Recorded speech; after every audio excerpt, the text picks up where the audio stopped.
The first thing I noticed wasn't the diamonds encircling her throat, but the faint, familiar tremor in her smile.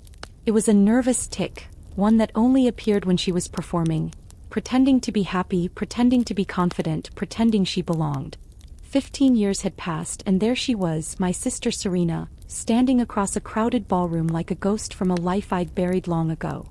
The air was thick with the scent of expensive perfume and the low murmur of 100 conversations, all of it muffled by the grand gilded space.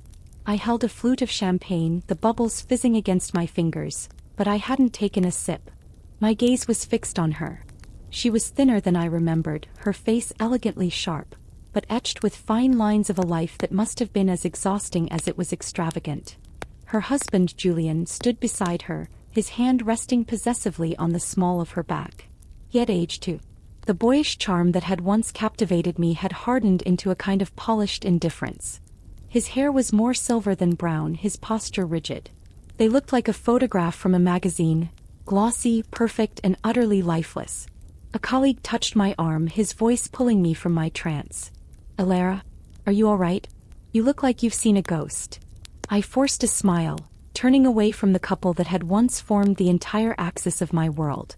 "Just admiring the architecture," I murmured, my voice steady, betraying none of the chaos churning inside me. The lie came easily. I had become very good at lies of omission over the years. Good at building walls. Good at being, all right.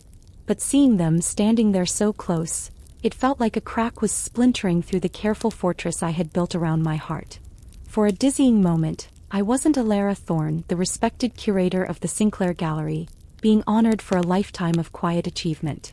I was 24 again, a girl who believed in forever, whose greatest treasure was the love of her sister and the man she was going to marry. A girl who had no idea that the two people she trusted most were about to teach her the devastating art of betrayal. And as Serena's eyes finally swept the room and locked with mine, the practiced smile on her face didn't just tremble. Shattered. Before the shattering, my life was a quiet, comfortable rhythm. It was a life measured in the scent of old paper and lukewarm tea. I was a librarian, a custodian of stories, and my own story felt simple, yet profoundly fulfilling. I lived in a small, cozy apartment above a bakery. My mornings started with the smell of baking bread, a scent I associated with warmth and certainty. My days were spent in the hushed halls of the downtown public library, surrounded by the silent, sleeping knowledge of centuries. I loved the order of it. The Dewey Decimal System was a comfort, a promise that everything, no matter how chaotic, had its proper place. My world was small, but it was mine. And then Julian walked in. He wasn't looking for a book.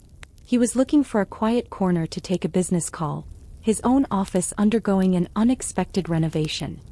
He was dressed in a suit that cost more than my rent, a cell phone pressed to his ear, his voice a low, urgent hum. He looked out of place, like a sleek panther that had wandered into a garden of sleeping kittens. When he finished his call, he looked up and caught me watching him. I'd expected irritation, or the dismissive glance of a man too crucial for his surroundings. Instead, his face broke into a disarmingly gentle smile. "I'm sorry," he said, his voice softer now. "Am I breaking the sacred silence?" I felt a blush creep up my neck. "We allow quiet humming," I replied, a small smile playing on my lips. "Just no roaring." That was the beginning.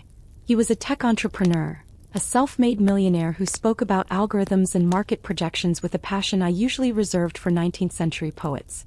He was brilliant and driven, yet he seemed fascinated by my quiet world. He told me he'd spent his 20s building an empire and now in his early 30s he was looking for something real. He said he found it in the calm I carried with me. Our courtship was a gentle merging of two different worlds. I'd bring him to dusty old bookshops, and he'd teach me how to appreciate the complex notes in a glass of expensive wine. We'd have picnics in the park with sandwiches I made, and the next night, we'd dine at restaurants where the water glasses were made of fine crystal. He never made me feel small for my simple taste. In fact, he celebrated them. "You're grounded, Alara," he would say, taking my hand. "You're the most real thing in my life." I believed him. I believed every word. My sister, Serena, was my opposite in every way and my closest confidant. She was 2 years younger, a whirlwind of bright lipstick, loud laughter, and boundless ambition. While I found comfort in stillness, Serena thrived in motion. She was a freelance graphic designer, always chasing the next big client, the next trendy party, the next rung on the social ladder. When I told her about Julian, her eyes lit up. "A millionaire, Alara? You caught a big one," she'd squealed, hugging me tightly. "I didn't catch him, Serena," I'd corrected gently. "I like him. The money, it's just part of his life. It's not who he is." Serena would wave a dismissive hand, her bracelets jangling. "Oh, don't be so modest. You deserve this. You've spent your whole life with your nose in a book. It's time you own the whole library." She adored Julian, and he was charmed by her energy. She quickly became a fixture in our lives. Our quiet dinners for two often became lively dinners for three. I was happy to share my world with her. She was my sister, my best friend. The thought that her bright, shining enthusiasm could be anything other than genuine affection never once crossed my mind.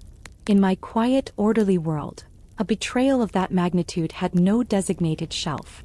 It was an anomaly I couldn't yet imagine. The first clue was a change in the texture of our conversations.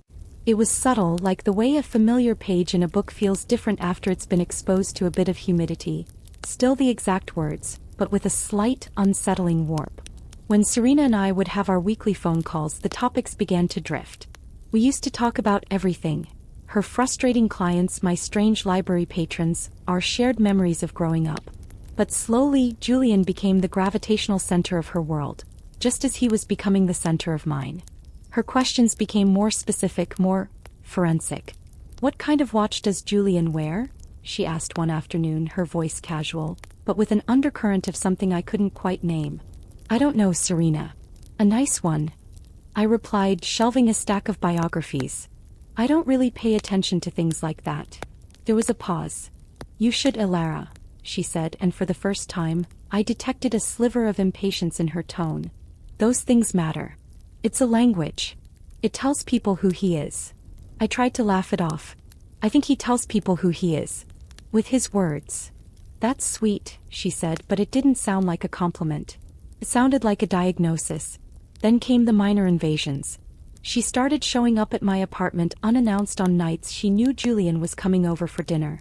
She would arrive with a bottle of wine more expensive than any I would buy, her laughter a little too loud, filling the small space of my quiet home. She would direct her questions, her jokes, her entire dazzling energy at him. I'd watch from the kitchen, stirring a pot of pasta sauce, and feel a strange sense of displacement, as if I were a spectator in my own life. Julian, ever gracious, would indulge her, laughing at her stories and answering her endless questions about his business. I told myself it was natural. Serena was vivacious. She was drawn to success and bright lights. Julian was the brightest light that had ever entered our orbit. It was my own insecurity, I reasoned, that was making me feel this way. I was the quiet one, the observer. Of course, Serena, the performer, would want to be center stage. I loved her for her boldness, so how could I begrudge her for it now? The real splinter of doubt lodged itself in my heart on my birthday. Julian had planned a perfect evening. He took me to a tiny romantic French restaurant we both loved. Afterward, back at my apartment, he gave me his gift. It was a first edition copy of my favorite novel, its leather cover worn soft with age. I ran my fingers over the embossed title, my heart swelling with a profound sense of being seen, of being truly known. "It's perfect," I whispered, my eyes misty. "How did you ever find it?" "I have my ways," he smiled, kissing my forehead. Just then the buzzer rang. It was Serena, of course. "Surprise!" she sang, bursting in with a store-bought cake. She hugged me, then immediately turned to Julian. "So, what did you get the birthday girl?" Before I could show her the book, Julian said, "I got something for you too, Serena, for being such a great sister to Alara." He handed her a sleek black box. Serena's eyes widened as she opened it. Inside, nestled on a bed of silk, was a delicate silver bracelet, studded with tiny, winking diamonds. It was exquisite, and it was expensive. Far too expensive for a casual gift. A silence fell over the room. I looked from the bracelet to Julian's smiling face, a cold knot tightening in my stomach. The warmth from my perfect, thoughtful book seemed to cool. "Julian, you shouldn't have," Serena breathed, her voice thick with genuine awe. She was staring at him, not the bracelet, with an intensity that felt deeply inappropriate. "You've been a good friend to me. he said, his gaze holding hers for a fraction of a second too long. I stood there holding my 100-year-old book and suddenly felt like a relic. My gift spoke of the past, of quiet contemplation and shared intimacy. Hers said of the future, of wealth, of status, of a world she was desperate to join. Later that night, after they had both left, I sat in the silence of my apartment.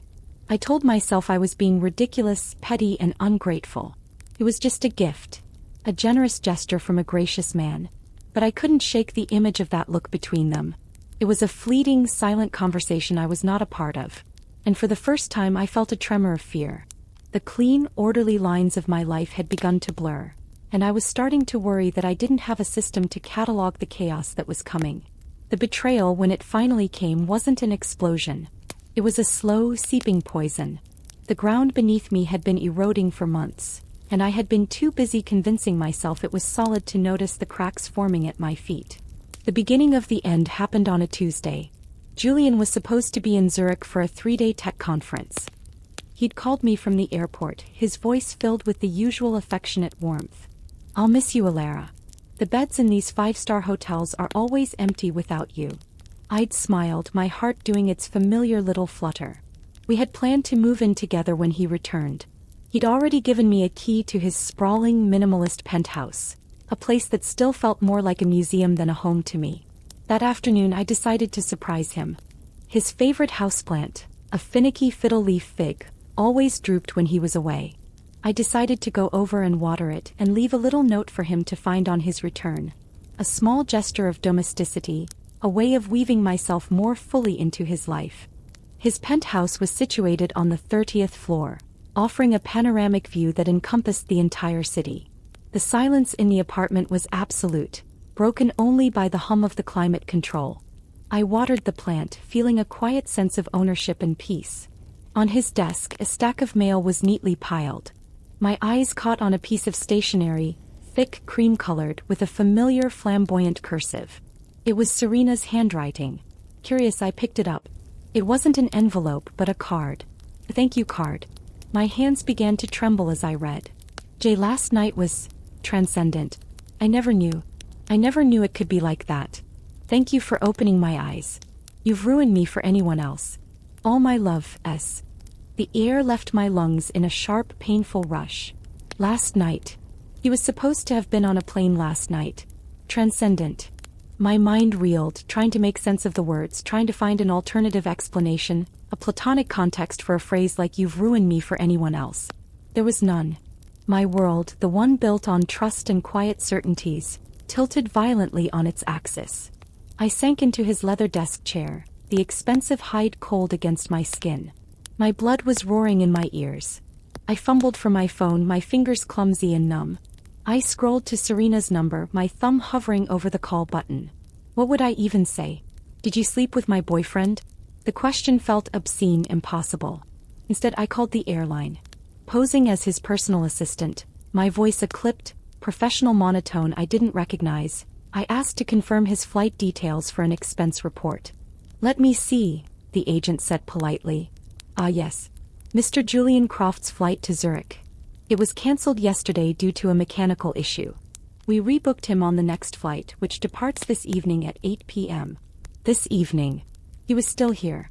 He had been here the whole time. The pieces clicked into place with a brutal, horrifying clarity. The lingering questions.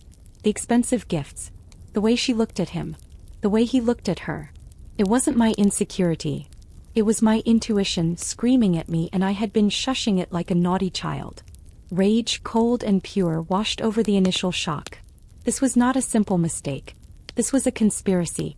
They had both lied to me methodically for months. They had looked me in the eye, shared meals with me, let me plan a future, all while they were carving out a secret world for themselves behind my back. I walked through his silent, perfect apartment, my footsteps echoing in the vast space. I saw it now for what it was, a stage, and I had been cast in the role of the fool. I picked up a small, heavy sculpture from a side table, its polished surface reflecting my pale, stricken face. For a wild moment I wanted to hurl it through the floor-to-ceiling window, to shatter the perfect view, to let the chaos outside match the chaos inside me. But I didn't. That wasn't my way. My power wasn't in destruction. It was in knowledge. In order. I carefully placed the sculpture back down. I took out my phone and took a clear, steady photograph of Serena's note. Then I put the card back on the stack of mail exactly where I had found it. I walked out of his apartment, locking the door behind me, the click of the latch sounding like the final, definitive closing of a chapter in my life. I went home. I sat in my small, quiet living room, the scent of bread from the bakery below suddenly smelling like something burning. I waited. Hours passed. The sun set, casting long, mournful shadows across the floor. At 7:45 p.m. my phone rang. It was Julian. "Hey, my love," he said, his voice bright and clear.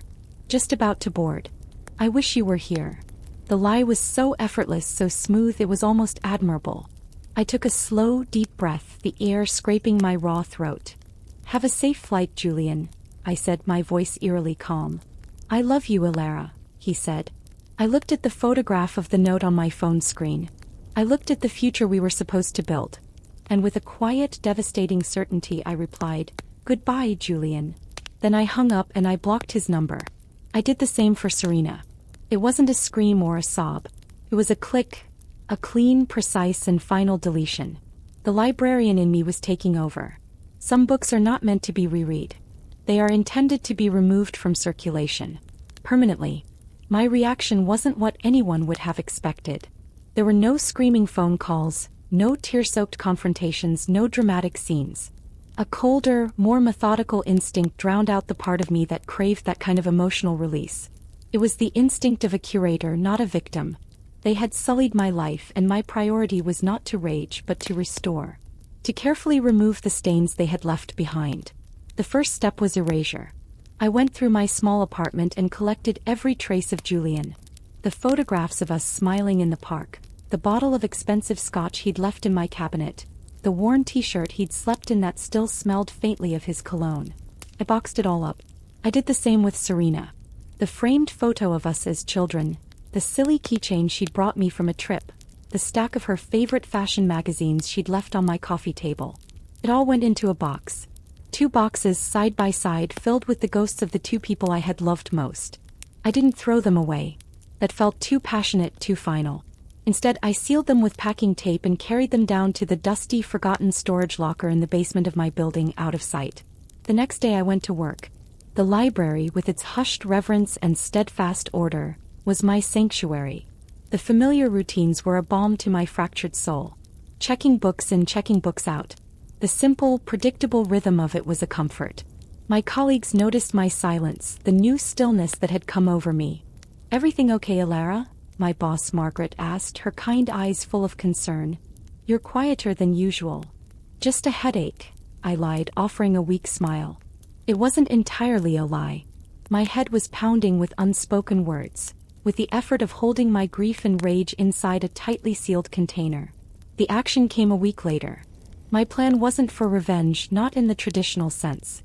I had no desire to slash his tires or post Serena's note online. That was their language. Loud, messy, public. My response had to be in my own language. Quiet, precise, and devastatingly effective. I knew Julian took pride in his reputation.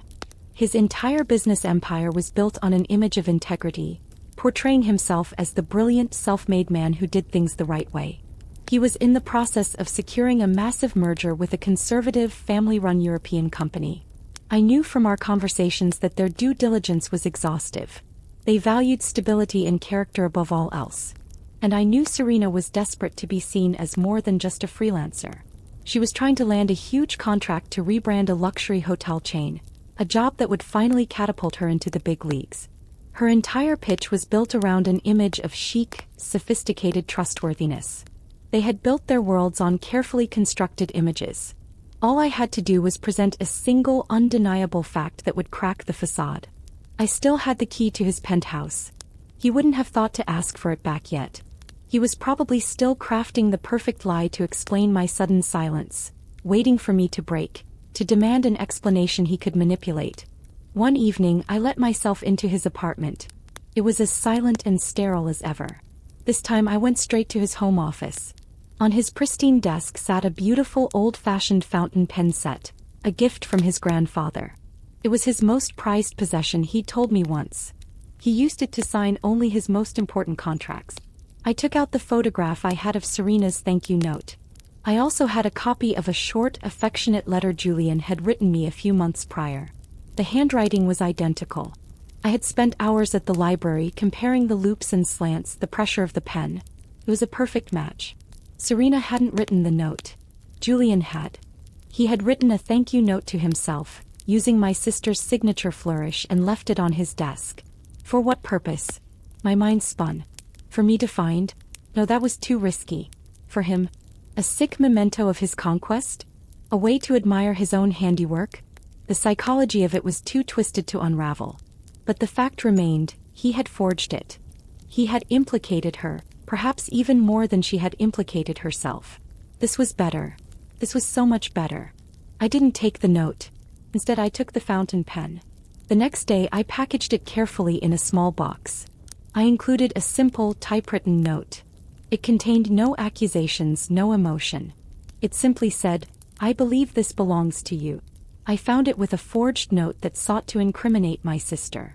While her actions are her own, your willingness to forge her handwriting to document your affair is a matter of character I can no longer abide. This will be my only communication. I addressed one package to the CEO of the European company Julian was courting, a stern old-world patriarch named Mr. Dubois, whose office address I had easily found. I addressed a second package containing only a high-quality copy of the forged note and a small, anonymous typed message, a sample of the character representing your new brand. This one went to the board of the luxury hotel chain Serena was pitching.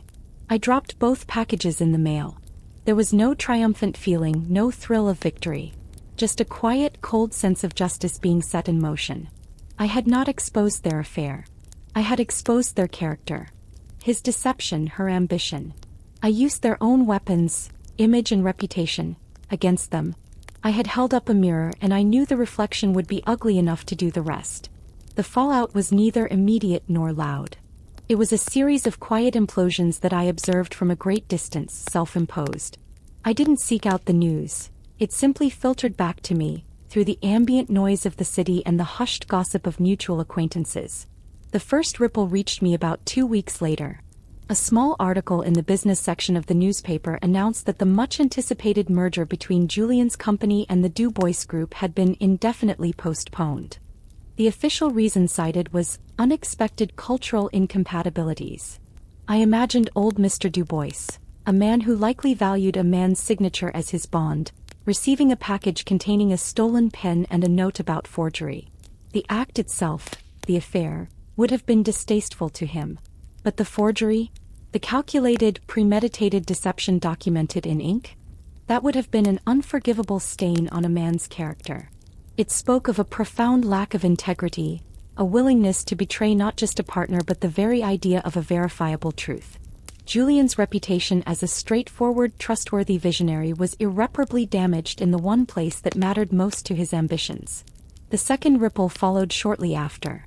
I was at a cafe when I overheard two women who worked in marketing talking at the table next to mine. Their voices were low, but I caught Serena's name. "Total disaster," one of them said, stirring her latte. She had the hotel contract in the bag. They loved her pitch. Then out of nowhere they just ghosted her. Sent a one-line email withdrawing the offer. No explanation. I heard someone sent an anonymous tip to the board. The other woman whispered. Something about her personal life. They're a very family-oriented brand, you know. They can't have their flagship rebranding done by someone with messy entanglements.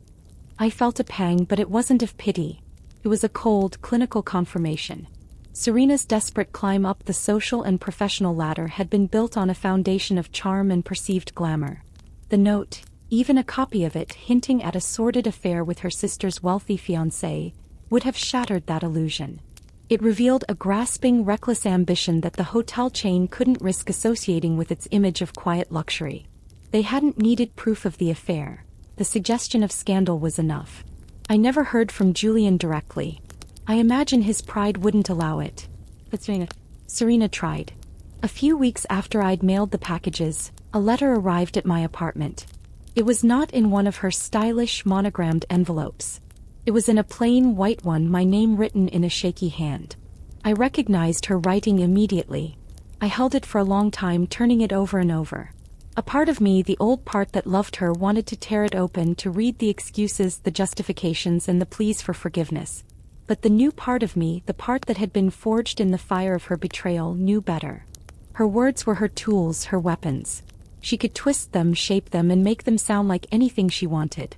And I was tired of being manipulated. I walked to my kitchen, turned on the gas stove, and held the corner of the envelope to the blue flame. I watched as the fire caught, curling the edges, turning her familiar handwriting to black ash. I didn't need to read her lies. I had found my own truth, and I didn't need her to validate it or apologize for it. The consequences they faced were not my revenge.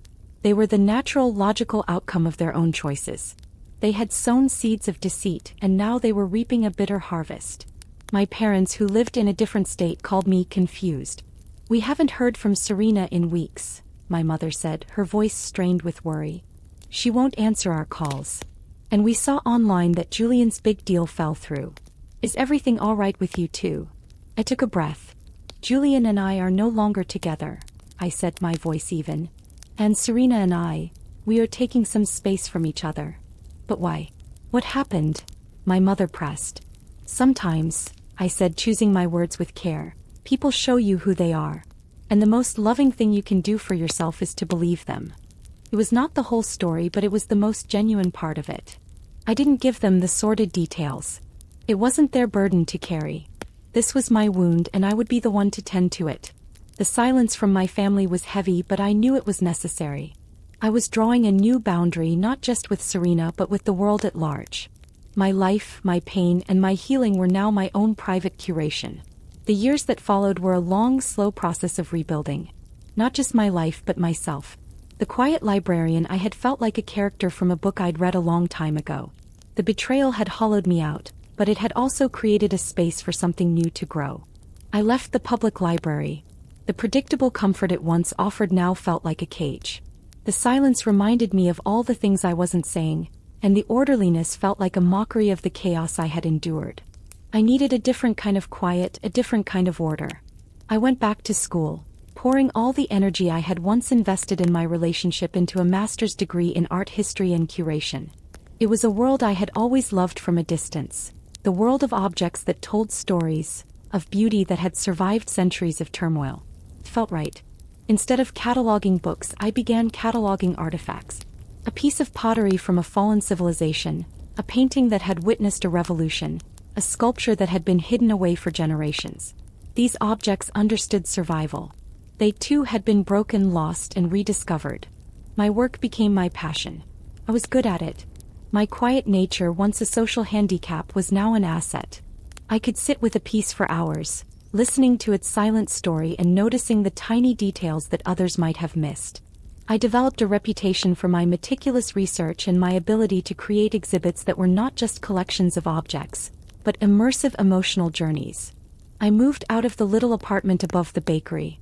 The smell of bread no longer felt like a comfort, but a reminder of a naive girl who thought life could be so simple. I found a small house on a quiet, tree-lined street. I painted the walls shades of soft gray and deep blue. I filled it not with trendy furniture, but with pieces that had a history. A worn velvet armchair from a flea market, a scarred wooden table that had hosted 100 family dinners before it came into my possession. My home became a reflection of my new self, layered, resilient, and valuing authenticity over perfection. I didn't date. The idea of letting someone into my carefully reconstructed world felt terrifying. The trust that had once come so easily to me was now a fortress, its gates rusted shut. I had friends, wonderful colleagues, and a life rich with art and history. I told myself it was enough. I convinced myself I was fulfilled. But in the quiet hours of the night, in the space between one dream and the next, a profound loneliness would sometimes wash over me. The ghost of that betrayal still lingered, a faint, cold draft in the warm house I had built. 15 years passed like this. My career blossomed. I became the head curator at the Sinclair, one of the most respected private galleries in the country. My name became synonymous with a particular kind of exhibit. Thoughtful, emotionally resonant, and impeccably researched. I was no longer Alara, the quiet librarian. I was Alara Thorne, a name that carried weight in my small corner of the world. I had in my own quiet way built my own empire, not of money but of meaning. I never spoke of Julian or Serena. They were a sealed chapter, a box in the basement of my memory. I knew through the grapevine that Julian had eventually recovered financially, though his reputation never fully regained its former luster. He had married Serena a year after I disappeared from their lives. They had a son. They lived a life of extravagant wealth, flitting between New York, London, and street Barts. Their pictures occasionally appeared on society websites, always smiling, always posed, always looking like a perfect, glossy advertisement for happiness. I would look at them, feel a faint echo of the old pain, and then I would close the browser. They were no longer my story. And then one evening, the Sinclair Gallery hosted its annual fundraising gala.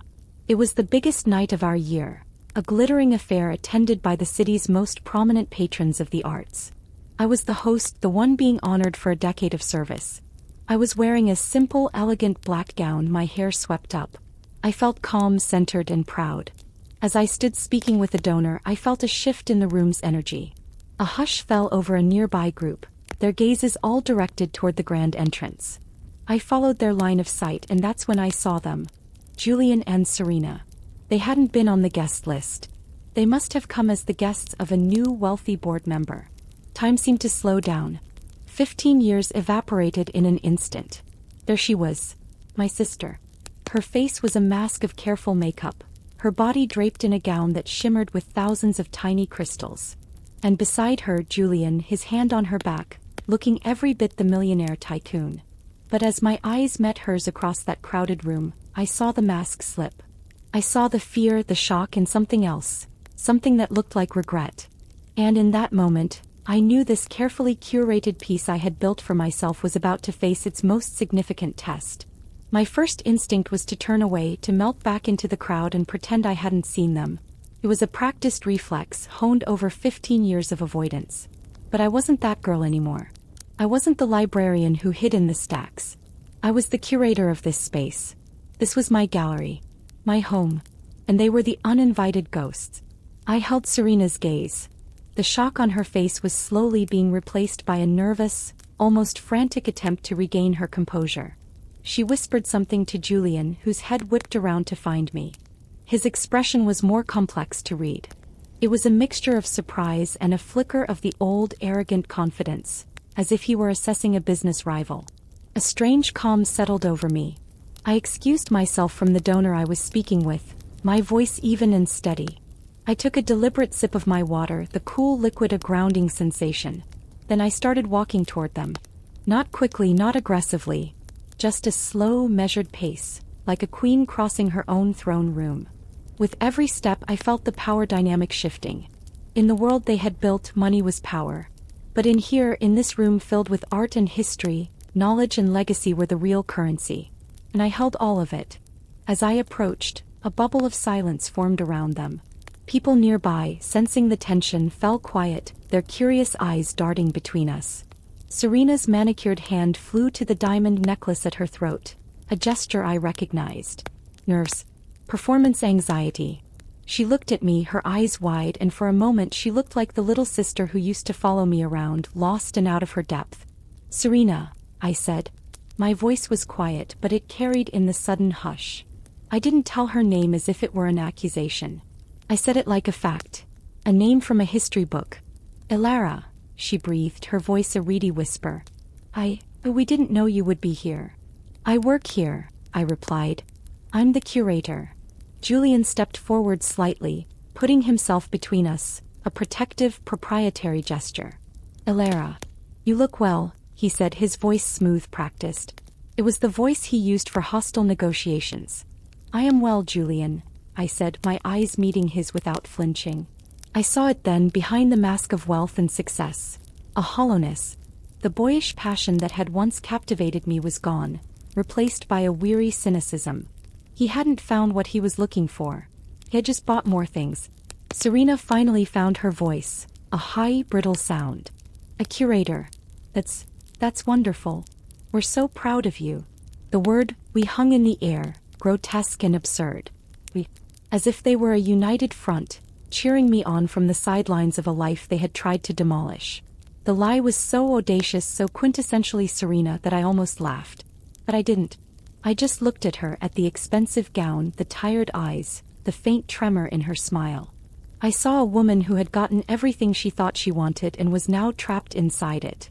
The vibrant, ambitious girl I had known was gone, replaced by this brittle, anxious creature. She hadn't won. She had been consumed.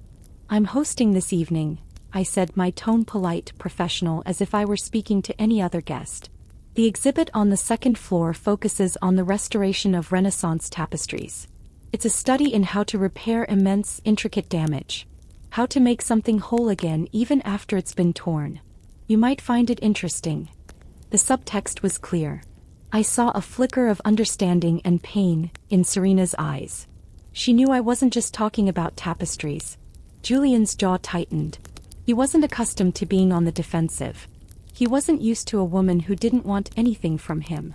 "We should let you get back to your guests," he said, his hand moving to Serena's elbow to steer her away. It was a retreat. But before they could turn, I spoke one last time, my voice still soft. "It was good to see you, Serena." I didn't include him. It was a deliberate final cut. She looked back at me, her mouth opening as if to say something more, something real. But no words came out. Julian pulled her along and the crowd swallowed them. I stood there for a moment, breathing in the scent of perfume and lilies. The knot of anger and grief that I had carried in my chest for 15 years, a hard, cold stone, had finally, impossibly dissolved. I hadn't needed an apology. I hadn't needed a confession. I had only needed to see them for what they were, and to see myself for who I had become. I had not just survived. I had triumphed. My victory wasn't loud or vengeful. It was quiet. It was dignified. It was the simple, unshakable fact that I had built a life of substance and meaning on the ashes of their betrayal, while they were still living among the glittering ruins of their choices. I turned away, a genuine smile touching my lips for the first time that evening, and walked back to my guests, to my world, to my life. I was whole again. That night, as the last of the guests departed and a quiet calm returned to the halls of my gallery, I stood for a long time in front of the exhibit of restored tapestries. I traced the intricate threads with my eyes, seeing the painstaking work it took to mend the tears, to reweave the faded colors, to make something of immense value whole again. The damage was still there if you knew where to look. It was now an integral part of its history, a testament to its resilience. It wasn't perfect, but it was beautiful, and it had survived. Seeing Serena and Julian didn't reopen an old wound. It simply showed me the scar. And I realized, with a profound sense of peace, that it no longer hurt to touch. For 15 years I thought my victory would be in seeing them fail. But standing there, in the life I had so carefully and lovingly built for myself, I understood. The most significant victory wasn't their downfall, but my own quiet, unshakable rise. They had taken a man and a future from me, but in doing so they gave me back myself. And that was a trade I would now make 1,000 times over. Their life was a performance, loud and glittering, for an audience. Mine was a quiet, solid truth built for me. They chased happiness while I had cultivated peace. And I have learned, after all this time, that peace is so much more valuable. I'd love to hear your thoughts. When someone has deeply hurt you, do you think it's better to seek justice or to build a life so beautiful that the past no longer has power over you? Please share your thoughts with me in the comments section below. If you found a piece of your own story in this one and you'd like to hear more, please consider subscribing and supporting our channel. It's your presence here that makes sharing these voices possible, and for that I am genuinely grateful. Thank you for listening.